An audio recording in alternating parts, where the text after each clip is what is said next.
ಸುದ್ದಿಸ್ಫೋಟ ನ್ಯೂಸ್ಗೆ ಸ್ವಾಗತ. ಬೆಳಗಾವಿಯಲ್ಲಿ ನ್ಯೂ ಸರ್ಕಿಟ್ ಹೌಸ್ನಲ್ಲಿ ದಲಿತ ಸಂಘರ್ಷ ಸಮಿತಿ ಕರ್ನಾಟಕ ಬೆಳಗಾವಿ ಜಿಲ್ಲಾ ಸಮಿತಿ ಪುನರ್ರಚನೆ ಸಭೆ ನಡೆಯಿತು. ಈ ಸಭೆಯಲ್ಲಿ ಅಧ್ಯಕ್ಷತೆಯನ್ನು ಬೆನ್ನಿಗಾನಹಳ್ಳಿ ರಾಮಚಂದ್ರ ರಾಜ್ಯ ಸಂಘಟನಾ ಸಂಚಾಲಕರು, ಬೆಂಗಳೂರು ಮುಖ್ಯ ಅತಿಥಿಗಳಾಗಿ ರಾಜ್ಯ ಸಂಘಟನಾ ಸಂಚಾಲಕ ಸತ್ಯಪ್ಪ ಕರೆವಾಡಿ, ಯಲ್ಲಪ್ಪ ಕಲಾ ಮಂಡಳಿ, ರಮೇಶ್ ಮಾದರ, ಶ್ರೀಮತಿ ಸುಧಾ ಅಲ್ಲಬಕ್ಷಿ ಮುಲ್ಲಾ ವಹಿಸಿಕೊಂಡಿದ್ದರು. ನಡೆದ ಸಭೆಯಲ್ಲಿ ರಮೇಶ್ ಮಾದರ ಬೆಳಗಾವಿ ವಿಭಾಗ ಸಂಚಾಲಕರಾಗಿ ಅವಿರೋಧವಾಗಿ ಆಯ್ಕೆಯಾದರು. ಅದರಂತೆ ಬೆಳಗಾವಿ ಜಿಲ್ಲಾ ಸಂಚಾಲಕರಾಗಿ ಭಗವಾನ್ ಮಾದರ, ಜಿಲ್ಲಾ ಸಂಘಟನಾ ಸಂಚಾಲಕರಾಗಿ ಅಶೋಕ ಸಿದ್ದಲಿಂಗಪ್ಪ ಗೋಳ, ಶಿವಾನಂದ ಹೊಸಮನಿ, ರಮೇಶ್ ಈರಗಾರ, ಜಿಲ್ಲಾ ಅಲ್ಪಸಂಖ್ಯಾತರ ಸಂಚಾಲಕರಾಗಿ ಅಲ್ಲಬಕ್ಷಿ ಮುಲ್ಲಾ, ಶಾನುರಾ ಶಿರಹಟ್ಟಿ, ವಸಂತಕುಮಾರ ಅವಿರೋಧವಾಗಿ ಆಯ್ಕೆಯಾದರು. ಜಿಲ್ಲಾ ವಿದ್ಯಾರ್ಥಿ ಒಕ್ಕೂಟದ ಜಿಲ್ಲಾ ಸಂಚಾಲಕರಾಗಿ ಈರಪ್ಪ ಡಬಲೇಶ್ವರ ಆಯ್ಕೆಯಾದರು. ತಾಲೂಕು ರಚನೆ ಸಮಿತಿ ಮೂಡಲಗಿಯ ತಾಲೂಕು ಅಧ್ಯಕ್ಷರಾಗಿ ಸುರೇಶ್ ಸನ್ನಕ್ಕಿ ಗೋಕಾಕ್, ವೀರಭದ್ರ ಮಲ್ಲನವರ್, ಚಿಕ್ಕೋಡಿ ಸುಜಾತ ಕಾಂಬ್ಳೆ, ಬೆಳಗಾವಿ ಸಂತೋಷ್ ದೇಸೂರು ಹುಕ್ಕೇರಿ, ರಾಘವೇಂದ್ರ ತಲ್ವಾರ್, ಸೌದತ್ತಿ ಸಂತೋಷ್, ಚಿನ್ನಮೇತ್ರಿ ರಾಯಬಾಗ್, ಭೀಮ್ಶಿ ಹಂಚಿನಮನಿ, ಕಿತ್ತೂರು ಮಾದೇವಿ ಮನದ ಅವಿರೋಧವಾಗಿ ಆಯ್ಕೆಯಾದರು. ಕಾರ್ಯಕ್ರಮದ ನಿರೂಪಣೆಯನ್ನು ಅಶೋಕ ಸಿದ್ದಲಿಂಗಪ್ಪ ಗೋಳ, ವಂದನಾರ್ಪಣೆಯನ್ನು ರಮೇಶ್ ಮಾದರ ನಡೆಸಿಕೊಟ್ಟರು. ನೋಡ್ತಾ ಇರಿ ಸುದ್ದಿಸ್ಫೋಟ ನ್ಯೂಸ್.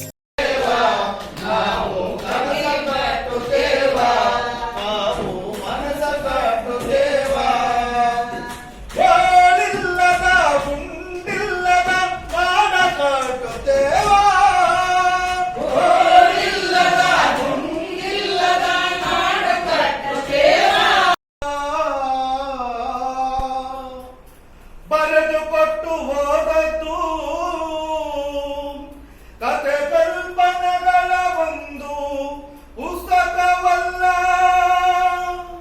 ಬರೆದು ಕೊಟ್ಟು ಹೋದದ್ದು ಕತೆ ನೀನು ಕಂಡಯ ಕರುಣ ಕುಡಿಗಳಿಂದ ಪುಸ್ತಕವಲ್ಲ.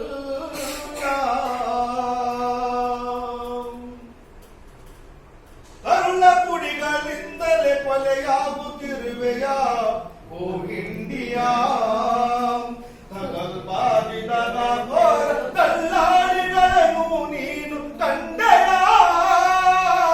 ಈಗ ಏನು ನೂತನವಾಗಿ ಪದಾಧಿಕಾರಿಗಳು ಆಯ್ಕೆಯಾಗಿದ್ದಾರೆ, ಅದರಲ್ಲಿ ಜಿಲ್ಲಾ ಸಂಚಾಲಕರಾಗಿ ಭಗವಾನ್ ಅವರು ಆಯ್ಕೆಯಾಗಿದ್ದಾರೆ. ಅವರಿಗೆ ಅವ್ರ ಜೊತೆಯಲ್ಲಿ ಇದು ನಿಮ್ಮ ತಾಯಿ, ನಿಮ್ಮ ತಂಗಿ, ನಿಮ್ಮ ಹೆಂಡತಿಗೆ ಸಮಾನ. ಇದನ್ನು ನೀವು ಮಾರಿಕೊಂಡ್ರೆ ನಿಮ್ಮ ತಾಯಿ ಮತ್ತು ನಿಮ್ಮ ತಂಗಿ ಹೆಂಡತಿಯಿಂದ ಮಾರಿಕೊಂಡಂತೆ ಡಾಕ್ಟರ್ ಬಾಬಾ ಸಾಹೇಬ್ ಅಂಬೇಡ್ಕರ್ ಅವತ್ತು ಇವತ್ತಿನ ಪರಿಸ್ಥಿತಿ ಏನಾಗಿದೆ ಬಂಧುಗಳೇ, ದೇಶದಲ್ಲಿ ರಾಜ್ಯದಲ್ಲಿ ಏನಾಗ್ತಾ ಇದೆ ಅಂತಕ್ಕಂಥದ್ದನ್ನು ನಾವು ಅರ್ಥ ಮಾಡ್ತೀವಿ. 1992ರ ಶತಮಾನದಲ್ಲಿ ಸುಮಾರು 40 ಹಾಳು ಮಾಡಿ ಪ್ರಜೆಗಳೇ ಪ್ರಭುಗಳೆಂಬ ಸಂವಿಧಾನವನ್ನು ತೋರಿ, ಪ್ರಭುಗಳೆಂಬ ಸಂವಿಧಾನವನ್ನು ತೋರಿ ಮನುಧರ್ಮದ ಮಧ್ಯ ಪ್ರತಿಷ್ಠಾಪಿಸುವ ಹುನ್ನಾರ, ಮನುಧರ್ಮವನ್ನು ಪ್ರತಿಷ್ಠಾಪಿಸುವ ಹುನ್ನಾರ ಎಂದೆಂದಿಗೂ ಸಾಗದು ನಿಮ್ಮ ಅವತಾರ, ಎಂದೆಂದಿಗೂ ಸಾಗದು ನಿಮ್ಮ ಅವತಾರ. ಅಪಾಯಕಾರಿ ಸರ್ಕಾರಗಳು ನಮ್ಮ ತಲೆ ಮೇಲೆ ಬಂದು ಕುಳಿತುಕೊಂಡಿವೆ. ಇವತ್ತು ಲವ್ ಜಿಹಾದ್ ಇರ್ಬೋದು, ಬಾಬರಿ ಮಸೀದಿ ನಮಗೆ ಸಂಬಂಧ ಇಲ್ಲ, ಅಲ್ಪಸಂಖ್ಯಾತರಿಗೆ ಎಷ್ಟ ಸಂಬಂಧ ಅಂತೇಳಿ ನಾವು ಗಪ್ ಕೂತೀವಿ. ಇವತ್ತೇನ್ ಮಾಡಿದ್ರು, ಗೋ ಹತ್ಯಾ ನಿಷೇಧ, SC/STಗಳ ಮೀಸಲಾತಿಯಲ್ಲಿ ಕಡಿತ, SC/STಗಳಿಗೆ ಅನುದಾನದಲ್ಲಿ ಕಡಿತ, SC/ST ಹಣಕಾಸಿನಲ್ಲಿ ಕಡಿತ. ಇವತ್ತು ಈ ಪರಿಸ್ಥಿತಿ ಬರಲಿಕ್ಕೆ ಕಾರಣ ಏನಂದ್ರೆ ಡಾಕ್ಟರ್ ಬಾಬಾ ಸಾಹೇಬ್ ಅಂಬೇಡ್ಕರ್ ಅವರು ಬಹಳ ಹೆಮ್ಮೆಯಿಂದ ಡಾಕ್ಟರ್ ಕೃಪಲಾನಿ ಆಚಾರ್ಯ ಅವರಿಗೆ ಹೇಳಿದ್ರೇನಲ್ಲ, ಅದು ಬಹಳ ದಿನ ಉಳಿದಿದೆ. ಯಾಕೆ ಈ ಮಾತು 3 ತಿಂಗಳಷ್ಟು ಏನು ಮಾರಾಟ ಸಮಿತಿಯಲ್ಲಿ ಬರ್ತೀವಿ. ಆ ಸಂದರ್ಭದಲ್ಲಿ ದಯವಿಟ್ಟು ಅದು ಮುಂಚಿತವಾಗಿ ನೀವೆಲ್ಲರೂ ಕೂಡ ಎಲ್ಲ 13 ತಾರೀಕಿನ ಒಬ್ಬೊಬ್ಬ ಕರುಣ ಗುಡಿಗಳಿಂದಲೇ ಕೊಲೆಯಾಗುತ್ತಿರುವೆಯ ಓ ಇಂಡಿಯಾ, ಕಲ್ಲಾಡಿಗಳನ್ನು ನೀನು ಕಂಡೆಯ.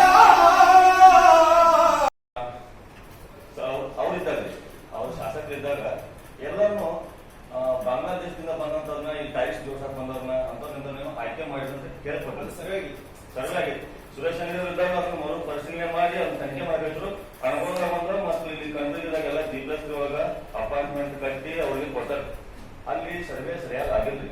ಅದೇ ನಮ್ಮ ದಲಿತರು ಮತ್ತು ಅಲ್ಲಿ ಕೋರ್ಟ್ ಹಾಕಿದಂತ ಪ್ರತಿಯೊಬ್ಬರು ಅಲ್ಪಸಂಖ್ಯಾತರಲ್ಲಿ ಅವ್ರಿಗೆ ಸಿಕ್ಕಿಲ್ಲ ಮನೆ. ಅದನ್ನ ಸ್ವಲ್ಪ ಗಮನ ಬಹಳ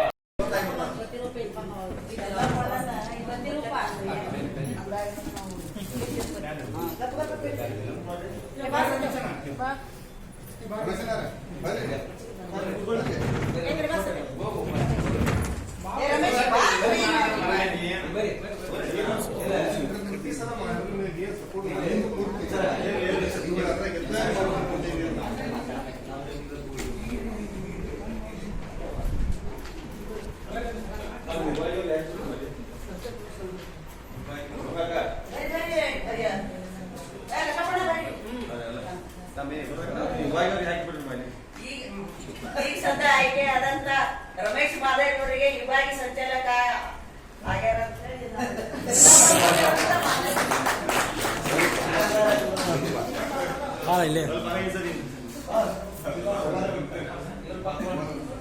ಸ್ವಲ್ಪ ನೋಡ್ರಿ ಕಡೆ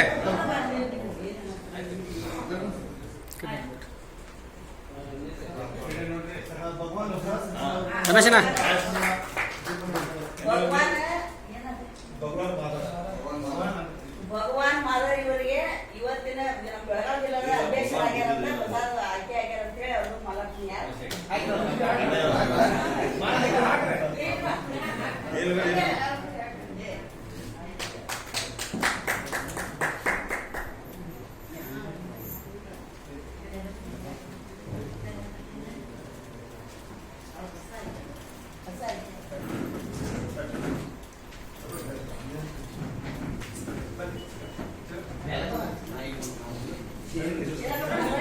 ಯಶಕಣ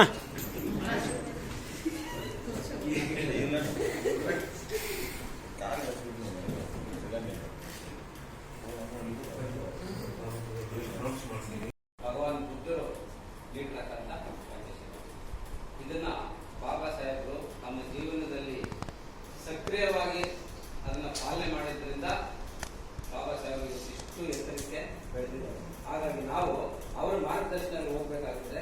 ಅವ್ರು ಯಾವುದೇ ಜಾತಿ ಧರ್ಮ ಭಾಷೆ ಯಾವುದೇ ಇದ್ರೂ ಪ್ರತಿಯೊಬ್ಬರೂ ಸಹ ಪಂಚಶೀಲಗಳನ್ನು ಪಾಲನೆ ಮಾಡಿದಾಗ ನಮ್ಮ ಜೀವನ ಮಟ್ಟ ಸುಧಾರಣೆ ಆಗುತ್ತೆ. ಈ ಒಂದು ಸಮಾನತೆ ತರದೇ ಹೋದ್ರೆ ನಮ್ಮ ಜನ ಮುಂದೆ ಒಂದಲ್ಲ ನಿಮ್ಗೆ ತಕ್ಕ ಪಾಠ ಕಲಿಸ್ತಾರೆ ಅಂತಕ್ಕಂಥ ಮಾತನ್ನ ಡಾಕ್ಟರ್ ಬಾಬಾ ಸಾಹೇಬ್ ಅಂಬೇಡ್ಕರ್ ಅವರು ಹೇಳಿದ್ರು.